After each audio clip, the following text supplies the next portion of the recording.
Hey guys, what's up? It's Dean. Welcome to Manful Yoga. In this really quick video, I'm going to go through 3 exercises to help you get rid of knee pain in squats. If you enjoy it, be sure to like the video, subscribe if you haven't already, and leave a comment if you have any feedback or questions. Here we go. We're going to start this on the ground. You don't need any equipment for these exercises, but if you have some blocks nearby, those will be helpful. Let's start on the ground with a bridge. Bridge is useful because it's going to shift the weight to our hips instead of our knees. Bring your feet in toward your butt. Make sure your toes are facing straight forward. Push down through your feet, squeeze your glutes, squeeze your core, and then drive down through your feet to lift your hips. As you're doing this, don't think about getting your chest as high as possible. You want to keep your chest neutral, meaning not puffed out, and focus on squeezing your glutes. This is the really important thing here. Knees are weak usually because they don't have enough hip support. There's no muscles on your knees, lots of muscles in your hips. So that's what we need to do here. So bridge is the start, feeling those muscles in your glutes working. If you don't feel them yet, it'll come with time and practice. From here, we're transitioning to a single leg bridge. So keeping your right foot down, your hips, everything the same, extend your left leg forward. You'll feel that weight shift to your right hip.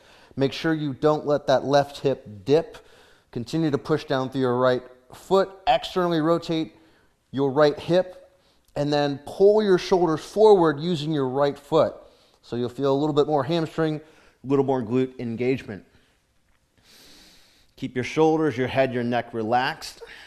And you want to hold this for at least 30 seconds. We can work up to 60 seconds, 90 seconds, maybe doing 2 or 3 per side. All right, let's switch sides. Plant your left foot. Again, make sure the hips are level. Weight goes into your left hip, and then extend your right leg forward. If you notice that you have cramping here, or this is really difficult, you can lightly plant your right toes and gradually, with time and with practice, shift that weight all the way to the left. But we do want to work toward balancing completely on one leg, making sure the hips stay level, making sure there's external rotation so your hips stay level. And then keeping your abs nice and tight so there's no pressure in the low back. One more breath here. Head, neck, shoulders relaxed. And then plant your right foot and release down. All right, nice job. So we've got the weight in the hips, we've got the glutes strong. Now we're going to go into a lunge, focusing on hip and ankle mobility. So I'm going to have you step your left foot forward. If you have those blocks, put them on either side of your front foot. If you don't have the blocks, you'll be fine. Don't worry. Tuck your back toes. We're going to keep this really active. And then I want you to sink your hips forward and actually allow your knee to go forward over the toes. A lot of people think this is a no-no. Typically in yoga, we don't go knees over toes, but that's just because of technique relative to specific postures. It doesn't mean you shouldn't put your knees over your toes in general. In fact, you need to do that for proper ankle mobility. Keep your toes tucked. You're going to squeeze the muscles in your glutes, those muscles we were just working in that bridge. And the blocks are going to help you lean forward a little bit more if you'd like. You don't have to use those, but they're helpful. So we're feeling stretching through the front of your left shin here, and then squeezing your right glute, bringing your hips forward to feel stretching in the front of the right hip. If you're going too far forward and you don't feel any stretch in your hip anymore, you can bring that right leg back a little bit,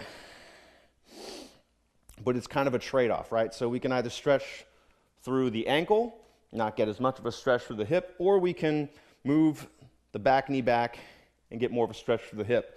Both of these are necessary to the overall mobility required for squats without pain. All right, let's switch sides. And I would do that for at least 30 seconds. 60 seconds would be better. So now we've got the right leg forward. Again, we're going to allow that knee to shift forward, keeping the heel down.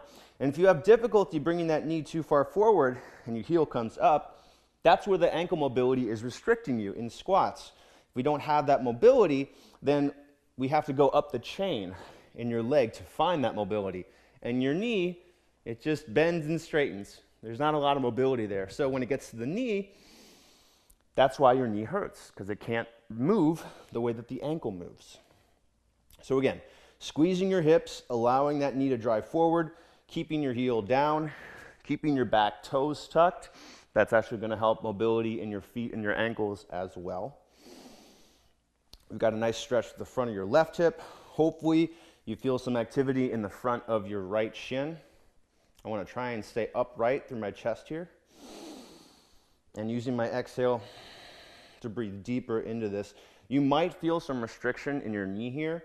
One thing that you can do, roll up a towel and put that directly behind your knee. And that's going to make this a bit more comfortable as you work into full knee flexion. All right, that's that. So we've got a couple exercises. Last exercise I'm going to show you is called a horse pose. And this is a wide-legged squat. I'm going to have you turn your feet out about 45 degrees. Stand with your feet about 4 feet apart. And then we're going to focus on opening up your groin and putting the weight in your hips. So bend into your knees. Try to keep your butt under your shoulders. So if you look at me from the side here, I'm not letting my butt go way up behind me like this. I'm going to keep my butt under my shoulders. I'm going to have my knees track over my middle toes. All right, so I'm not letting my knees cave in like that. Keeping my knees tracking over my middle toes. Keeping the arches of my feet pronounced. And staying nice and upright through my chest. From here, I like to kind of go from side to side. So working into one side and then working toward the other side. As you do this, you're going to feel a lot of opening through your groin. You're also going to challenge the strength and the endurance of your hips. Continue to squeeze your glutes, reach your tailbone down to make sure that we're building mobility through your groin, but also keeping good technique. So if you look at me from the side, I don't want to have my butt sticking out behind me. I want to squeeze my butt, reach my tailbone down, lengthen that lower back. And I would do this for at least 45 seconds, work your way up to 60, 90 seconds. All right, and then stand up. If you want to give it a shot, I encourage you to try a squat right now and just see if that feels a little bit better, if it feels better than before. Because what we've done is we've mobilized your ankles, we've mobilized your hips, we've activated the muscles in your thighs, your hips, and your core, and that's all going to contribute to having a better squat. So I hope you enjoyed this video. If you did, be sure to like, subscribe. If you haven't already, leave a comment if you have any questions, and I look forward to seeing you on another video soon. Thanks for sticking around.